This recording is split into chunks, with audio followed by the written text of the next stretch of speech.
aad ayay u adag tahay in xaalad dhaba laga bixiyo jahwareerka siyaasadeed ee ka taagan galmudug sidoo kale waxaa adag in la cabiro heerarka ay kala joogaan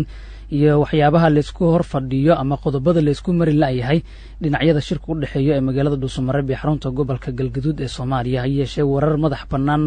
oo dhinacyo kala duwan aan ka soo xignay oo xubno baarlamaanka federaalka ee Soomaaliya ka tirsan xubno wasiirro oo galmudug iyo xildhibaano baarlamaanka maamulkaasi ka tirsan oo dhuusamareeb ku sugan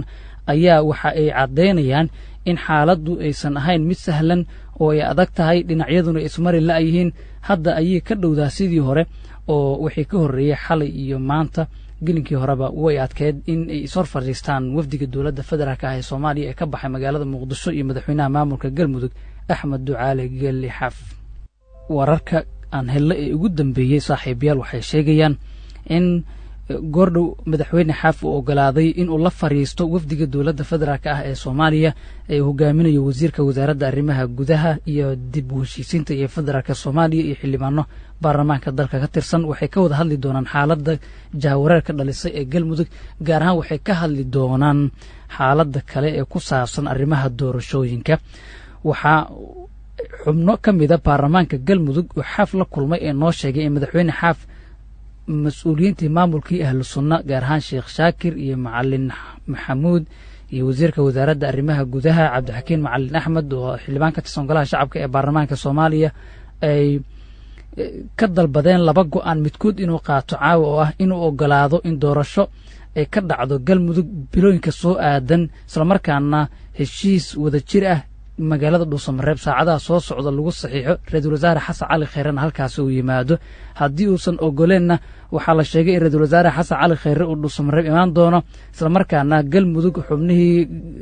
ahlu sunna ka soo galay iyo sidoo kale baarlamaanka maamulkaasi xubno ka tirsan mas'uuliyiinta dowladda federaalka ee Soomaaliya iyo ra'iisul wasaare Kheyreba Xaaf uu diidan ay iclaami doonaan in doorasho ay ka dhici doonto deegaanada maamulkaasi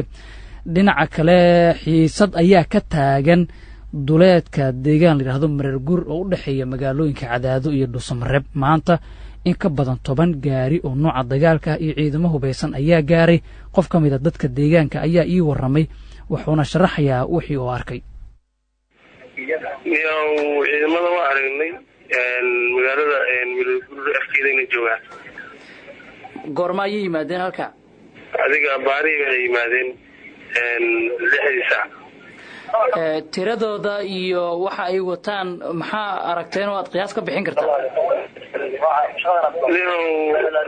la dhowr iyo 10 baawur lama tameeyaa waaye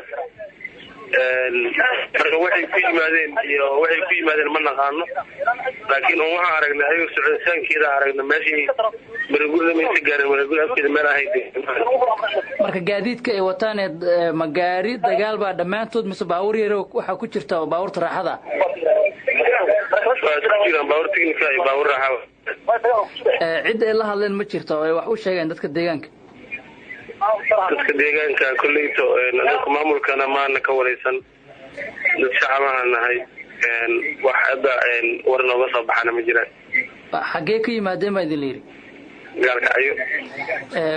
maxaa ka jira in ciidan kala Cadaada ka baxeen kuwa gaalkacyo isku biireen oo ciidamadu labada magaalo ka yimaadeen ma aqoonsi kartaas intaas kadib ciidamadan la sheegay in Mareer Guur deegaan u dhow Caratuurka la yiraahdo ay ku sugan waxa hogaaminaya wasiirka wasaaradda maaliyadda ee maamulka galmudug Saciid Siyaad wasiirka oo aan la hadlay waxa uu sheegay in dhab tahay in ciidamada isaga iyo wasiirro kale ay hogaaminayaan magaalada gaalkacyo ay ka soo baxeen u jeeda magaalada Dhuusamareeb sababtu wuxuu ku sheegay inay soo badbaadinayaan madaxweynaha maamulka galmudug Axmed Ducaale Geelle Xaaf la yiraahdo oo uu sheegay inuu afduuban yahay koox qiyaantay oo ballan uga baxday oo ula jeedo hoggaanka maamulka ahlu sunna iyo sidoo kale wuxuu ugu yeeray nabadii nolol oo iyadana ula jeedo dowladda federaalka ee Soomaaliya waa dhab waa wax jira ciidamadaas waa jiraan haddeerana dhex fadhiya waa garta marka xagee u socotaan waxaan u soconaa madaxweynaha galmudug oo sharciga oo kooxda dowladnimada iyo dastuurka garab martay oo nabad iyo nolol aan rabnaa inaan ka badbaadsano madaxweynaha sadartana wadaadadii meesha ku go'doonsanaay awal laakiin hadda anagu aan dowladnimada u geynay oo dowladnimadii ku kufriyo ku caasiyo waan rabaa inaan ka soo badbaadsano madaxweynaha marka ciidamada aad wadid ma ciidan dawladeed ba ma ciidan galmudug ba mise waa ciidan maleeshiyaad oo xaaf ciidamadiisii taageersanaa ma ciidan daraawiishta galmuduga waayo dawladda galmudug ay iska leedahay tiradiina waa imisa tiro ciidan sembri lama sheego laakiin waa ciidan ku filan inay soo badbaadiyaan madaxweynahooda xaggee joogtaa hadda marka meeshii aan joognaa madaxweynaha waan la xiriirnay wuxuuna yidhi 24 saac noo kaadiya amarkiisaan anagu ku shaqeynaa meeshii oo meel aan u dheerayn agtiisaan joognaa aad uga fogeyn waxaa tahay wasiir ka mida galmudug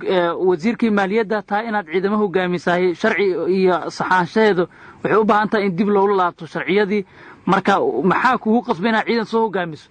kaligayba maahi wasiiro badanaan nahay wixii ku kalifay dawladdii aan dooranay oo soomaaliyeed oo la rabay dadka iyo dalkaba inay u dhexeeyaan waxaa ku jaanjaamay inay galmudug dhex gasho oo iyadu ay ku dhaqanto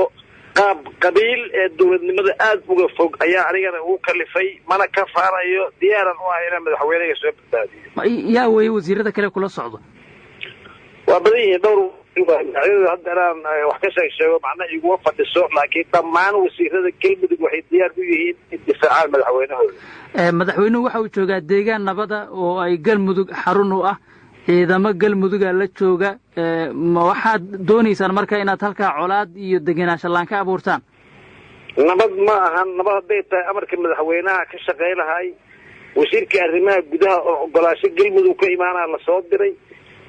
meeshaan u dhashay macno ma samayso dawladda federaalka uu ku tirsan yahay cid u fasaxday lama arko 12 qalad oo 1 lahayn ay ku jiraan sidaas awgeed anuguna diyaar waxaan u nahay inaan ka jawaabno dhammaan waxyaalaha noocaas oo ku kaceen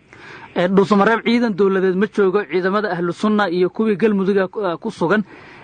yaa haysta madaxweyne xaaf oo aad doonaysaan inaad ka badbaadisaan acdaada oo haddeertaan amaradiisii ay kafulila yihiin inkastoo runtii markii runta laga hadlaayo wax dhibaato oo madaxweynaha aad u haysto aanay jirin haddana saacado waxaa jiray madaxweynaha amaradiis hooyinkiisa cidhiiri la geliyey diyaarna waxaan u nahay kala dambaynta iyo amarka madaxweyne inuu shaqeeyo inaan soo celino marka waxaa qiraysaa oo aad caddaynaysaa madaxweyne xaaf inuusan xur ahayn maya kuma dhihin xor maahan aniga